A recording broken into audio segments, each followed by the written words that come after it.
नमस्कार मित्रांनो, मी अक्षय चव्हाण आम्ही बडके या चॅनलवर तुमचं स्वागत करतो. आम्ही बडकेपासून ग्रेट वेटमध्ये आज आपण भेटणार आहोत गावदेवी माता दहिकाला पथकाला. त्यांनी अनेक उपक्रमही केलेत आणि आज आपण जाणून घेऊया की त्यांचा प्रवास कसा होता आणि त्यांना या प्रवासात काय अडथळे आले. सर्वप्रथम तुमचं आमच्या चॅनलवर स्वागत. मला प्रत्येकाने आपापली एक ओळख करून द्या ना. मी प्रशांत जाधव, मंडळाचा अध्यक्ष. नमस्कार, मी पथकाचा सदस्य आणि एक प्रवक्ता देखील. नमस्कार, मी प्रसाद तळेकर, मी पथकाचा प्रशिक्षक.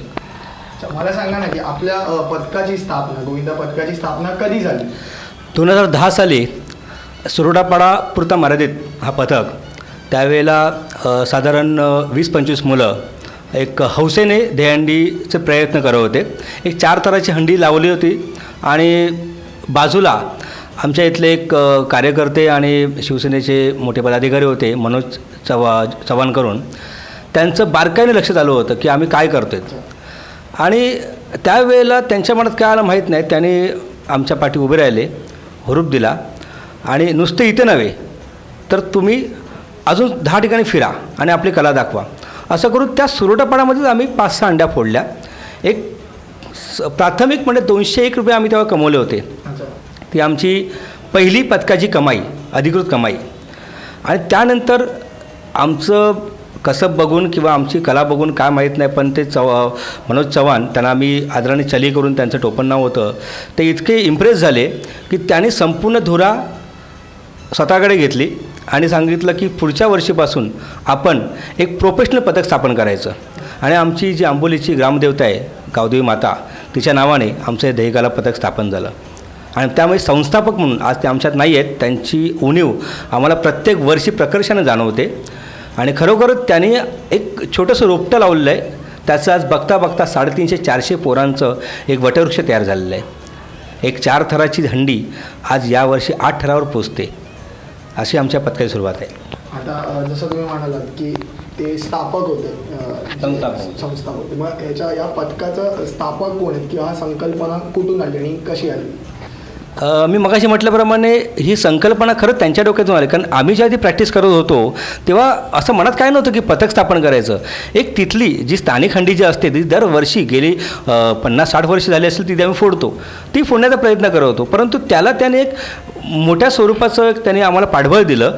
महत्त्वाचं म्हणजे काय असतं की याच्यामध्ये तुम्हाला महत्त्वाचं गरज असतं की सगळ्यांना एकत्र करणं. त्यांच्या एका आवाजाने अजून 10 मुलं आम्हाला जॉईन झाली. त्यानंतर बघता बघता हे गावदेवी माता दहिकाला पथक सुरोटापाड्याचं राहिलंच नाही. आता त्या पथकामध्ये म्हातारपाडा, आंबोली, केवणीपाडा, इवन जीतनगर, चारबंगला, इवन कांदिवलीचे 2-3 असे सर्व म्हणजे सर्वसमावेशक असा पथक झालं. आता आम्ही पूर्वी जे जेव्हा 2 वर्षापूर्वी आम्ही बोलवतो की सुरोटापाड्याचं दहिकाला होतं, आता नव्हे, आता हा अंधेरीचं दहिकाला पथक आहे. कारण अंधेरीतले कुठून मुलं आमच्या पथकात येतात, त्यांना आमच्या पथकाबद्दल काय वाटतं माहीत नाही, पण दरवर्षी आमची इन्कमिंग चालू आहे. मला सांगा ना की तुम्ही आता जसं म्हणाल की 2010 स्थापना झाली आणि 2010 पासून आज 2018 पर्यंत 8 वर्ष गेले आणि हा 8 वर्षाचा प्रवास खूप मोठा असतो. तर मला त्याच्याबद्दल तुमचा प्रवास कसा होता आणि काय अडथळे किंवा कसा काय प्रवास सुरळीत झाला का, त्याबद्दल जाणून घ्यायला आवडेल. ह्याच्यामध्ये जर नाव घ्यायचं असेल ना तर सर्वप्रथम आम्ही म्हणजे आमच्या पथकाचे मार्गदर्शक म्हणजे आहेत विष्णू कोरगावकर महाराज, त्यांचा खूप मोठा हातभार आहे. कारण पथक तर मनोज चव्हाणने उभं केलं, रोपटं लावलं होतं, त्याला खतपाणी घालणं खूप गरजेचं असतं. आणि सगळ्यात महत्त्वाचं काय असतं की आपलं युनिफॉर्म, जेव्हा आपण एका युनिफॉर्ममध्ये उतरतो तेव्हा त्याची ताकद वेगळी असते. आणि हे जे युनिफॉर्म म्हणजे आपण त्याला टी शर्ट बोलतो, ते टी शर्ट सुरुवातीपासून जे आतापर्यंत आम्हाला आमचे उपविभाग प्रमुख विष्णू गोरगावकर हेच नेहमी येतात. आणि त्याचप्रमाणे आमचे स्थानिक शाखा प्रमुख हारून खान आमच्या पाठी कायम उभे राहिले. या दोघांनी आमच्या पथकाला जे बेसिक लागतं ते आम्हाला पुरवलं. त्यामुळे आम्ही मग सुसाट सुटलो. कारण ज्यावेळेला बेसिक मिळाल्यानंतर पुढची कला आम्हाला दाखवायची होती. आणि त्याप्रमाणे सुरुवातीचे 2-3 वर्ष आमचे खडतर गेले. कारण 5 थरावर आमचे लागायचेच नाही आणि 5 थरं कोण विचारत नाही. कारण नावाजलेले पथकं 7-7, 8-8 थर लावायचे, ते त्या 5 थरकाला देतोय कोण बिदागी. तरी पण आम्ही हार मानली नाही. प्रशिक्षकांनी मात्र मनावर घेतलं. मुलं तर वाढतच जात होती, मुलांची संख्या वाढत चाललेली. मग त्यांच्या जीवावरती मग आम्ही 6 थर. अजून एक छोटामध्ये असं आहे ना की आमच्या पथकात ना सगळी जी मुलं होती सगळी मिडल क्लासची मुलं होती. ह्याच्यामधील एकही व्यायामपटू मी आता जे बघतो की नावाजलेले जे दहीकाला पथक आहेत त्यांचे स्वतःचे व्यायामशाळा आहेत आणि त्यांची व्यायामशाळेतली मुलं ही दहीकाला पथकामध्ये. एक मुलं उदाहरणार्थ बंड्या मारुती व्यायामशाळा होती. बंड्यामध्ये व्यायामशाळा होती, त्यानंतर गोविंदा पथक झालं. म्हणजे ती व्यायामशाळेतली पोरं सगळी गोविंदा पथकात आली. तसं बहुतेक पथकांचं सेमच असतं. आमच्याकडे ते अपवाद आहेत. आम्ही एकही मुलगा आमचा व्यायामशाळेतला नव्हता. सगळे साईतले मिडल क्लास आणि साधारण जे आपण बोलतो की आपण मिडल क्लास पद्धतीची मुलं आहेत ती सगळी मुलं होती. त्याच्यामध्ये ताकदवर वगैरे असं काहीच प्रकार नव्हता. परंतु एक वृत्ती असते ना की उभं राहायचं आहे. प्रशिक्षक बोलला ना तर त्या शिट्टीवरती उभं राहायचं आहे. त्याप्रमाणे थर वाढत गेले. 6 थरावरती गेलो, 7 थरावरती गेलो. 7 थरावरती गेल्यानंतर परत खाली आलो. कारण गेल्या वर्षी असं झालं की आम्हाला 7 थर पण लागले नाही. म्हणजे 2 वर्षापूर्वी आम्ही सगळीकडे 7 थर लावणारी मुलं आमचं पथक, गेल्या वर्षी मात्र त्याच्या विरुद्ध आलं. आम्हाला 7 थर पण जमले नाही. आज या वर्षी मात्र आमचं उद्दिष्ट हे 8 थर आहे. आणि मला असं वाटतं की गेल्या वर्षीचा जी घटना घडली त्यावेळी मुलांनी त्यातून एवढा बोध घेतलेला आहे. आणि प्रशिक्षक किंवा आम्ही किंवा अध्यक्ष आमची इच्छा ही नाहीच आहे. आम्ही काय म्हणतो याला महत्त्व नाही आहे. मुलांची इच्छा आहे की मुलांना 8 थर लावायचे आणि आम्हाला मग मुलांना नाराज नाही करायचं आहे. कारण आम्ही रिस्क घेत नाही.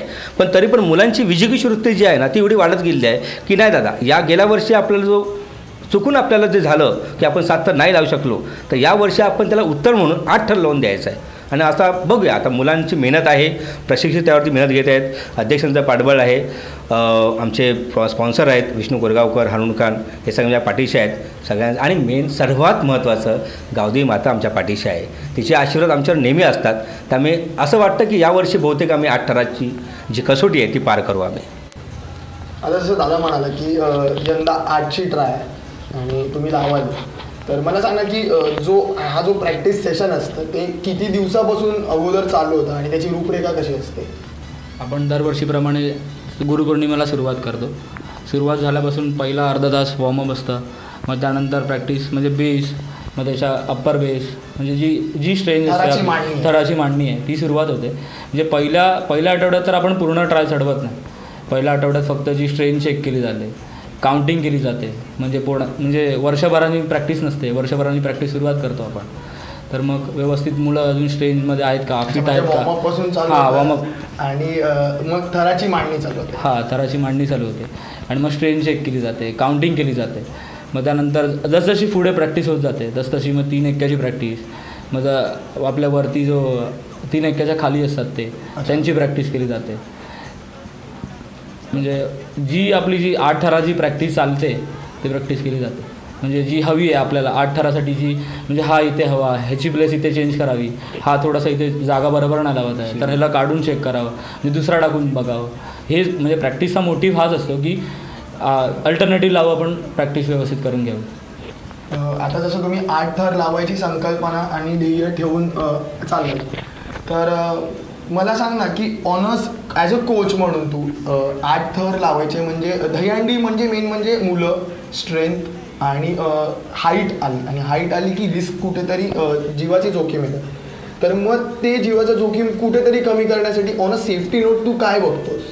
सेफ्टीसाठी तर आधी आता आपण 8 थर लावतो तर 8वा जो टॉपर चढतो त्याच्यासाठी आपण कॅप बघितली, म्हणजे हेल्मेट आहे, त्याचं जॅकेट आहे, त्याच्या नीला पॅड आहे, एल्बोला पॅड आहे, त्याच्या म्हणजे पूर्ण त्याला पॅकिंग केली जाते.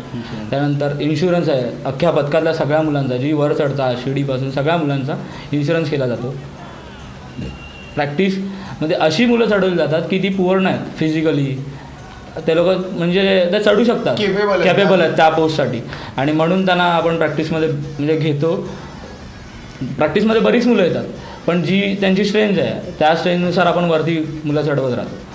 आणि जो पडणार नाही, आपल्याला म्हणजे रिस्क वाटली नाही पाहिजे की आपण 8च्या ट्रायला पडतो आहे किंवा 7च्या ट्रायला पडतो आहे, तर ती आपण ट्रायल्स घ्यायची नाही. 2 दिवस अजून प्रॅक्टिस करू आणि मग दुसऱ्या दिवशी 7 लावू, कारण आपल्याला हंडीसाठी महिनाभर प्रॅक्टिस करत असतो आपण, तर त्या हिशोबाने आपण प्रॅक्टिस करतो. मला सांगा ना की आता कसं झालं की दहीहंडी हा आपला हिंदूंचा सण आहे आणि कुठेतरी त्याला दाबण्याचा प्रयत्न करतो आपण. गेल्या 2 वर्षापूर्वी किंवा 2 वर्षांची झाली की दहीहंडीला दाबण्याचा प्रयत्न. यंदा हिंदू सणांवर बंदी आहे, म्हणजे गणेश उत्सवावर बंदी आहे. तर यावर तुमची काय प्रतिक्रिया किंवा तुम्ही काय सांगाल? कसं आहे माहिती आहे का की आपण आहोत सहिष्णू. हिंदू धर्म हा सहनशीलच आहे असं माझं वैयक्तिक मत आहे. कारण बाकीचे धर्मामध्ये जसे अग्रेसिव्ह असतात तसं आपण नसतो. आपल्याला आपले प्रत्येक सण आपला प्रत्येक शांततेने साजरा करत असतो. पण त्यामुळे होतं का माहिती आहे का, लोक याच्याबद्दल उगाचच त्याच्याबद्दल गैरसमज निर्माण करतात. आता दहीहंडीचा विषय निघाला तर अपघाताचा विषय निघतो. मला सांगा, स्पेनमध्ये या खेळाला राजमान्यता आहे, तिथे अपघात होत नसतील का? होत असतील, परंतु जगाच्या पाठीवर ते दाखवत नाहीत. कारण त्यांना त्यांचा तो खेळ लोकांना त्यातलं कसब दाखवायचं आहे, अपघात दाखवायचा नाही. आपल्याकडे मात्र उलट होतं. आपल्याकडे जेव्हा एखादा पथक किंवा इतर 10 पथकं ज्या 10 थर लावतात, 9 थर लावतात, तेव्हा ते न दाखवता जेव्हा एखादा तोही पथक कोणता तुम्हाला सांगतो की ज्यांची प्रॅक्टिस कमी असते किंवा बोलतात ना की अर्ध्या हळकुंडाने पिवळे झालेले असतात, अशी काही पथकं असतात, बिना प्रॅक्टिसची उतरतात आणि मग ट्राय करतात आणि मग अपघात होतो. बस मीडियाला एवढंच दिसतं, मीडिया त्यावर फोकस करते आणि मग सगळीकडे दहीहंडीचं नाव बदनाम होतं. मला हेच म्हणायचं आहे की तुम्ही ही गोष्ट नका बघू की दहीहंडीमध्ये अपघात होतातच. इथे आपल्याकडे असे पथकं आहेत की कुठे शून्य अपघात असतात आणि जे काही अपघात होतात ते त्यांचा सराव, जसं याने म्हटलं की सराव करताना आमचा सराव बघा, आम्ही 1 महिना आधी सराव करतो. सराव इज मस्ट आहे. जर तुमचा सराव चांगला असेल ना तर तुमचा अपघात होऊच शकत नाही, आम्ही खात्रीपूर्वक बोलू शकतो. आणि ह्याच्यामुळेच आपला सण बदनाम होतं. इतर सण पण बघा, होळीमध्ये आपल्याला पाणी दिसतं, दिवाळीमध्ये आपल्याला फटाके दिसतात. अरे इतर धर्माचे नसतात का कधी फटाके वाजत नाही? पाण्याच्या मध्ये रक्तही वाहतं, पण त्याच्याकडे दुर्लक्ष केलं जातं. मला कोणाचा उल्लेख नाही करायचा आहे, परंतु हिंदू धर्माला नेहमी टार्गेट केलं जातं आणि ते मला वाटतं कुठेतरी हिंदुस्थानामध्ये ही खूप लाजिरवाणी गोष्ट आहे असं मला वैयक्तिक वाटतं. मगाशी आता तू म्हणालास कोच म्हणून की आम्ही गुरुपौर्णिमेला प्रॅक्टिस करतो, म्हणजे सुरुवात करतो आणि गुरुपौर्णिमेपासून एक अंदाजे 30-35 दिवस प्रॅक्टिस चालते. तुम्ही 35 दिवस कसोटीची प्रॅक्टिस करून शेवटी करता तर काय तर आपण 1 दिवस फक्त परफॉर्म करतो. तर तुला वाटतं का की हा जो दहीहंडी उत्सव आहे तो कुठेतरी ह्युमन पिरॅमिड म्हणून खेळला जावा आणि कुठेतरी प्रो लेवलवर खेळला जावा असं तुला वाटतं का ॲज अ कोच? असे बरेच खेळाडू आहेत आपल्याकडे. म्हणजे आपण जर दहीहंडीचा जर खेळाडू वृत्तीने जर बघितलं तर असे बरेच खेळाडू आहेत आपल्याकडे. त्यांना जर वर्षभरातनं आपण 1 महिनाभर प्रॅक्टिस करून जर 1 दिवस असेल तर पूर्ण वर्षभर का ना त्यांना प्रॅक्टिस करायला दिली पाहिजे. आपल्या प्रशासनाने ह्याच्याकडे लक्ष दिलं पाहिजे. आणि हे दहीहंडी जशी डावळली जाते ना तशी वर कशी देईल ते बघितलं पाहिजे. आणि मुळात आपण कितीही काय केलं ना तरी प्रशासनाने जास्त लक्ष दिलं पाहिजे ह्याच्याकडे. 1-2 कंपन्या उतरल्या त्यामध्ये आणि त्या कंपनी आता प्रायोजकत्व घेऊन त्याचं स्पर्धात्मक त्याला स्वरूप प्राप्त झालेलं आहे. जसं तुम्ही म्हटलं त्याप्रमाणे कबड्डी हे फक्त एक खेळ होता, परंतु त्या कबड्डीचं प्रो कबड्डी आल्यामुळे ते स्वरूप जे बदललेलं आहे तसं दहीहंडीचं पण बदलू शकतं. कारण माझ्या माहितीप्रमाणे आम्ही त्या अजून स्पर्धेत उतरलेलो नाही आहे, पण जोगेश्वरी उपनगरामध्ये किंवा मुंबईसारख्या शहरामध्ये देखील कोणती कंपनी आहे ती? रेडबुल. तर रेडबुलने चॅम्पियनशिप ठेवली आहे. ही एक आश्वासक सुरुवात आहे या खेळाची. अशा जर कंपन्या उतरल्या आणि प्रशासनाने जर सहकार्य केलं तर दहीहंडी देखील कबड्डी अशी घराघरात गेली आणि कबड्डीच्या मुलांना जसं राजमान्यता मिळाली आहे, नोकऱ्या मिळाल्या आहेत त्या एका खेळामुळे, तसं दहीहंडी हाही खेळ एक साहसी खेळ म्हणून त्याची गणना होऊ शकते. फक्त प्रशासनाने आणि ह्या ज्या प्रायव्हेट कंपन्या आहेत त्यांनी ह्याच्याकडे जरा थोडं चांगल्या पॉझिटिव्ह दृष्टीने बघायला पाहिजे. मला सांगा, आपण शेवटच्या प्रश्नाकडे येऊया की 2018चा दहीहंडी उत्सव हा कसा साजरा करावा हा थोडक्यात तुम्ही तिघांनी आपल्या व्ह्युअर्सना सांगा ना. यावर्षी आपण एकच ध्येय ठेवूया की 0 अपघात हा आपला मेन मोटिव्ह असेल आणि आपण स्पर्धा नव्हे तर परंपरा म्हणून या खेळाकडे बघूया. आणि मला असं वाटतं आयोजकांना विनंती करावीशी वाटते की गेले 2 वर्ष आयोजकांचे हात आखडता घेतलेला आहे. तर मला विनंती करायची आहे की जर तुम्ही ह्याच्यामध्ये जर हात आखडला घेतला तर आपण आपली परंपरा जपायची कशी. आम्ही हा खेळ जो खेळतो तो लोकांना आपली परंपरा दाखवण्यासाठी, आपलं धर्म, आपल्या संस्कृती आपली जपण्यासाठी. तुम्ही जर त्यात जास्त जोराने उतरलात तर आमचा त्यात कॉन्फिडन्स वाढेल आणि आमच्यापेक्षा सारखे अजून काही पथकारे उतरतील आणि ह्या ज्या खेळाला एक चांगलं स्वरूप प्राप्त होईल. ॲज अ प्रशिक्षक म्हणून मी सगळ्यांना सांगतो की आपण जी मैदानात प्रॅक्टिस करतो तीच आपण दहीहंडी दिवशी ती ट्राय लावली पाहिजे. जर सगळ्या मुलांचा प्रयत्न म्हणजे सेफ्टीचा जर आपण विचार करत असू तर तिथे आपली सेफ्टी बघितली जाईल. म्हणजे मोठी ध्येय असतील तर तिथे मोठी म्हणजे सेफ्टी असेल, मुलांना लागणार नाही अशी जागा असेल तिथेच आपण मोठी ध्येय बघितली जाईल, जेणेकरून 0 अपघातात आपण, आपले अध्यक्ष म्हणाले तसं 0 अपघातात आपण राहू आणि जेवढे अपघात कमी होतील तेवढंच आपल्या सणांकडे बोट कमी उचलला जाईल. आज तुम्ही तिघांनी आपल्या टाईमातला टाईम काढला, कारण की अवघे 3 दिवस बाकी आहेत दहीहंडीला आणि जोरात प्रॅक्टिसही चालली आहे. तर तुम्ही प्रॅक्टिसमधला टाईम काढून आज इंटरव्ह्यू दिली त्याबद्दल तुमचे खरंच आभार. थँक्यू. चलो चलो चलो मिलके चलो रे सब वाले, चलो चलो चलो मिलके चलो रे सब वाले, आज तोड़ डालेंगे सब बंद ताले, आज तोड़ डालेंगे सब बंद ताले.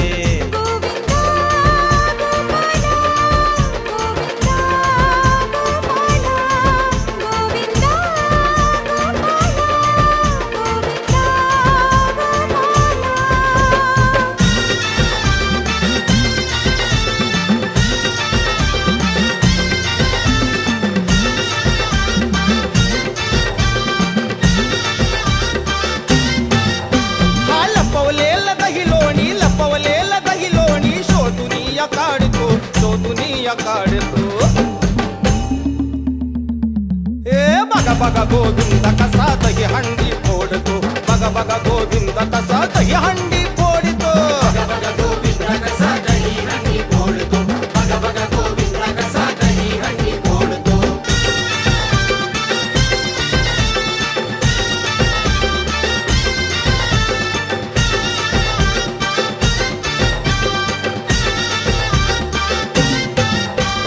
चर्चा गोविंदाची आता घरोघरी गाजते, दहीहंडी फोडायची लीला त्याला साजते. चर्चा गोविंदाची आता घरोघरी गाजते, दहीहंडी फोडायची लीला त्याला साजते. प्रथम आहे प्रेमाचे, प्रथम आहे प्रेमाचे, नाते भारी जोडतो, नाते भारी जोडतो.